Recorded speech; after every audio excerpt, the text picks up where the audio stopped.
Hello दोस्तों, मैं अभिराज त्रिवेदी आपके अपने यूट्यूब चैनल विकास स्टडी सर्किल पर एक बार पुनः आप सभी का स्वागत करता हूं। दोस्तों, आशा करता हूं आप सभी स्वस्थ होंगे और अपनी पढ़ाई में बहुत ज़ोर शोर से लगे होंगे। दोस्तों, पिछली क्लास में मैंने आपको संज्ञा टॉपिक के बारे में बताया था। उसी क्रम में दोस्तों आज हम संज्ञा से रिलेटेड कुछ महत्वपूर्ण प्रश्नों को हल करेंगे। तो दोस्तों चलिए शुरू करते हैं। दोस्तों आज का हमारा पहला क्वेश्चन है, संज्ञा के कितने भेद होते हैं। दोस्तों बहुत आराम से देखना, संज्ञा के कितने भेद होते हैं। तो दोस्तों आपको पता है, मैंने बताया था आपको संज्ञा के 5 भेद होते हैं। कौन कौन से? व्यक्तिवाचक संज्ञा, जातिवाचक संज्ञा, भाववाचक संज्ञा, समूहवाचक संज्ञा और द्रव्य या पदार्थवाचक संज्ञा। तो दोस्तों आशा करता हूँ आप लोगों को समझ में आया होगा। दोस्तों बहुत आराम से पढ़ना, बहुत ही अच्छे क्वेश्चनों का संग्रह है। तो इस वीडियो को दोस्तों अंत तक जरूर देखना। हमारा अगला क्वेश्चन है दोस्तों, श्रृंखला संज्ञा भेद की दृष्टि से है। श्रृंखला संज्ञा भेद की दृष्टि से है। दोस्तों हमारा ऑप्शन दिया है समूहवाचक, पदार्थवाचक, भाववाचक और देखो दोस्तों 2 बार लिख गया है, ये समूहवाचक नहीं, यहाँ पे NOT कर लो, नन ऑफ दीज। तो दोस्तों यहाँ पे होगा श्रृंखला। दोस्तों पदार्थवाचक तो है नहीं ये, और भाववाचक तो है नहीं। मैंने आपको पढ़ाया था श्रृंखला का मतलब एक श्रृंखला में कोई एक चीज़ नहीं होगी। श्रृंखला मतलब बहुत सारी चीज़ों या बहुत सारे लोगों का समूह होगा। तो जहाँ पे बहुत सारे लोग या झुंड का प्रतीक या समूह का बोध होता है, वहाँ पे मैंने आप लोगों को पढ़ाया था समूहवाचक संज्ञा होगी। तो यहाँ पे दोस्तों ऑप्शन नंबर ए हमारा करेक्ट हो जाएगा। इसी क्रम में दोस्तों हमारा अगला शब्द है, निम्नलिखित में से क्या अविकारी शब्द नहीं है। अविकारी शब्द कौन नहीं है? दोस्तों माफ़ी चाहता हूँ, मैंने आपको ये नहीं बताया था पिछली क्लासों में कि विकारी शब्द कौन से होते हैं और अविकारी शब्द कौन से होते हैं। तो चलिए दोस्तों, वहाँ पे नहीं बताया, कोई बात नहीं, यहाँ पे समझ लेते हैं। दोस्तों विकारी शब्द हमारे कौन कौन होते हैं? विकारी शब्द दोस्तों हमारे संज्ञा, सर्वनाम, क्रिया, विशेषण, ये दोस्तों हमारे 4 विकारी होते हैं। 4 हमारे विकारी हो गए। और अविकारी शब्दों के अंतर्गत दोस्तों हमारा क्रिया विशेषण को ही अव्यय बोलते हैं, या समुच्चय बोधक, संबंध बोधक और विस्मयादि बोधक, ये 4 हमारे अविकारी होते हैं। तो दोस्तों अब अपने क्वेश्चन की तरफ आते हैं। निम्नलिखित में से क्या अविकारी नहीं है? तो दोस्तों जैसा कि मैंने आपको बताया, क्रिया विशेषण या अव्यय ये भी हमारा अविकारी है, संबंध बोधक भी हमारा अविकारी है, समुच्चय बोधक भी हमारा अविकारी है, विशेषण हमारा विकारी शब्द है। तो दोस्तों विकारी शब्द के अंतर्गत मैंने आपको बताया संज्ञा, सर्वनाम, क्रिया, विशेषण। तो विशेषण हमारा विकारी हो गया। इसी क्रम में दोस्तों हमारा अगला क्वेश्चन है, उसी से रिलेटेड है दोस्तों, संज्ञा शब्द है। दोस्तों बहुत ही आसान, मैंने अभी बताया है, संज्ञा, सर्वनाम, क्रिया, विशेषण ये हमारे विकारी शब्द हैं। दोस्तों इसी क्रम में हमारा अगला क्वेश्चन है, सोना। सोना शब्द में क्या है? सोना शब्द में क्या है? कौन सी संज्ञा है? सोना शब्द में कौन सी संज्ञा है? व्यक्तिवाचक संज्ञा, जातिवाचक संज्ञा, समूहवाचक संज्ञा या द्रव्य या पदार्थवाचक संज्ञा? तो दोस्तों आप सभी को इसका आंसर पता होगा, इसमें है डी ऑप्शन, द्रव्य या पदार्थवाचक संज्ञा। दोस्तों इसी क्रम में हमारा अगला क्वेश्चन है, निम्नलिखित में से जातिवाचक संज्ञा है। दोस्तों क्वेश्चन को आराम से पढ़िए और इसका आंसर दीजिए। निम्नलिखित में दोस्तों जातिवाचक संज्ञा किसमें है? पहला ऑप्शन हमारा दिया है रोहन, दूसरा दिया है लड़का, तीसरा क्रोध, चौथा सबा। तो दोस्तों आप लोगों को पता हो गया, रोहन हमारा व्यक्तिवाचक संज्ञा का उदाहरण है, क्रोध हमारा जो है ये हमारा भाववाचक संज्ञा का उदाहरण है, और सभा हमारा दोस्तों आप लोगों को पता है समूहवाचक संज्ञा का उदाहरण है। लड़का दोस्तों एक पर्टिकुलर जाति का बोध करा रहा है, तो यहाँ पे ऑप्शन नंबर बी हमारा राइट हो जाएगा, लड़का जातिवाचक संज्ञा है। दोस्तों इसी प्रकार हमारा अगला क्वेश्चन है, निम्नलिखित में से किसे अविकारी शब्द माना जाता है। दोस्तों ध्यान देना, अविकारी पूछा है, अविकारी किसे माना जाता है। तो दोस्तों पहला ऑप्शन है संज्ञा, दूसरा है सर्वनाम, तीसरा है क्रिया, चौथा है अव्यय। तो दोस्तों आप सभी को पता हो गया, मैंने अभी बताया है, संज्ञा, सर्वनाम, क्रिया, विशेषण ये हमारे विकारी होते हैं और 4 हमारे अविकारी होते हैं। तो ये संज्ञा, सर्वनाम, क्रिया तो मेरे विकारी हो गए। यहाँ पे हमसे अविकारी पूछा है तो हमारा अव्यय या क्रिया विशेषण, इसको अव्यय को ही क्रिया विशेषण बोलते हैं। ये ऑप्शन नंबर डी सही हो जाएगा दोस्तों। इसी प्रकार दोस्तों हमारा अगला क्वेश्चन है, किस अन्य शब्द भेद का प्रयोग संज्ञा के स्थान पर नहीं होता। दोस्तों किसका प्रयोग संज्ञा के स्थान पर नहीं होता।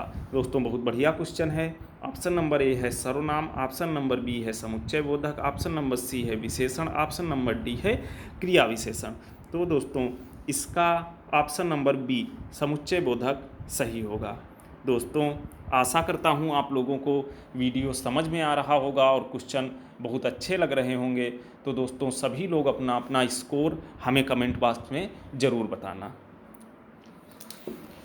चलिए दोस्तों अब हम अपने नेक्स्ट क्वेश्चन की तरफ बढ़ते हैं। हमारा अगला क्वेश्चन है, बहुत ही आसान क्वेश्चन है दोस्तों, निम्न में कौन सा शब्द संज्ञा है। दोस्तों याद रखना, संज्ञा पूछा है। बहुत ही बढ़िया क्वेश्चन है दोस्तों, गलतियां इसमें होंगी आप लोगों से, लेकिन बहुत से ध्यान से पढ़ोगे तो बिल्कुल गलती नहीं होगी। पहला दिया है सीधा, दूसरा है हिमालय, तीसरा है सच, चौथा है झूठ। तो इसमें दोस्तों हमारा ऑप्शन नंबर बी सही हो जाएगा, हिमालय। हिमालय ये एक संज्ञा है। संज्ञा बताया था दोस्तों, किसी व्यक्ति, वस्तु, स्थान या भाव के नाम को संज्ञा कहते हैं। तो यहाँ पे हमारा हिमालय संज्ञा हो जाएगा। दोस्तों हमारा अगला क्वेश्चन है,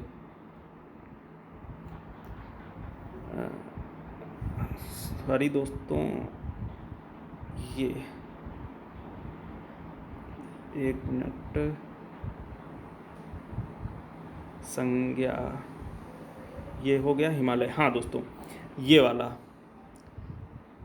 हमारा अगला क्वेश्चन है, जो शब्द पूर्वापद संबंध से किसी संज्ञा के बदले आता है उसे क्या कहते हैं। दोस्तों क्वेश्चन को ध्यान से समझना, थोड़ी टफ हिंदी लिखी है। इस क्वेश्चन का मतलब है जो शब्द संज्ञा के स्थान पर आते हैं उसको क्या कहते हैं।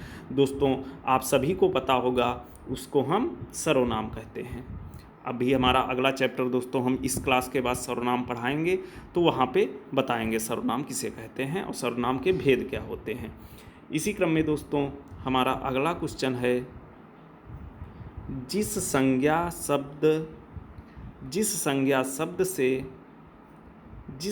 शब्द से व्यक्ति या वस्तु के गुण या धर्म का बोध होता है उसे कहते हैं।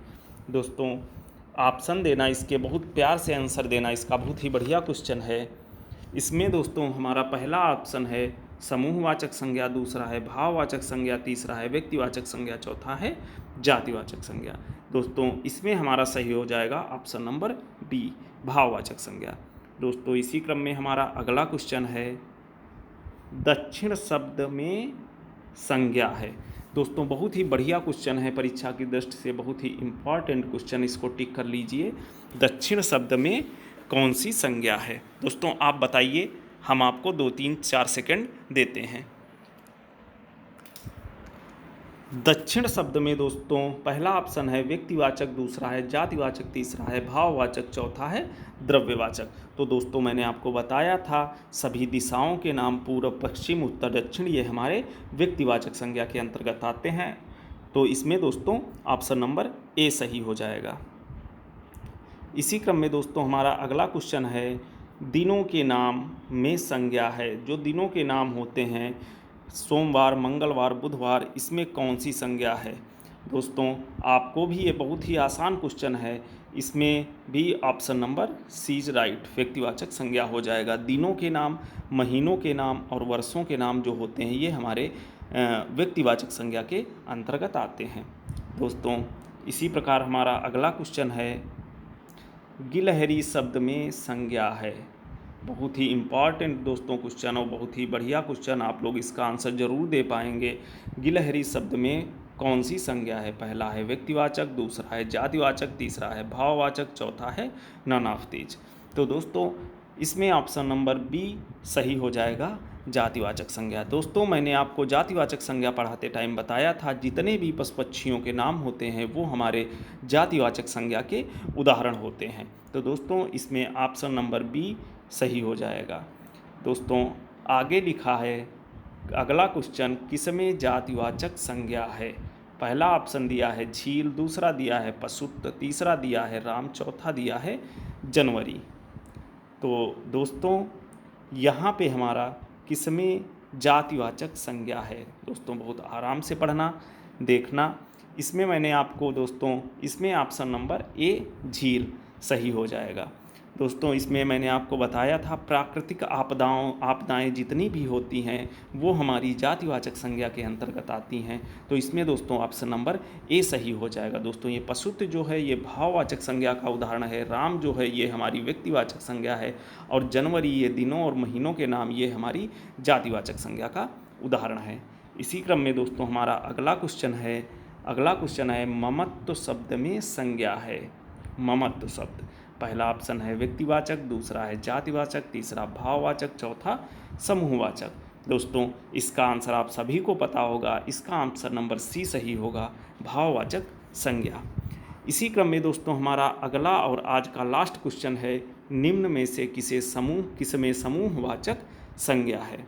समूहवाचक, पहला ऑप्शन दिया है सभा, दूसरा ममत्व, तीसरा दक्षिण, चौथा सोमवार। तो दोस्तों आपको पता है इसका राइट आंसर होगा ए, सभा में हमारी समूहवाचक संज्ञा होगी, ममत्व ये है भाववाचक संज्ञा का उदाहरण, और ये दोस्तों दक्षिण हमारा व्यक्तिवाचक संज्ञा का, और सोमवार भी हमारा व्यक्तिवाचक संज्ञा का उदाहरण है।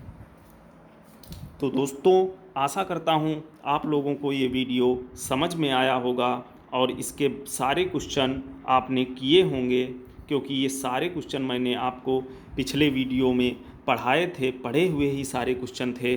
तो दोस्तों अपना अपना स्कोर हमको कमेंट बॉक्स में एक बार ज़रूर बताएं, और चैनल को ज़्यादा से ज़्यादा सब्सक्राइब करें, वीडियो को लाइक करें, वीडियो को शेयर करें। दोस्तों अब हम मिलते हैं अपनी नेक्स्ट क्लास में, जिसमें हम आपको सर्वनाम टॉपिक पढ़ाएंगे। तब तक के लिए दोस्तों धन्यवाद, जय हिंद।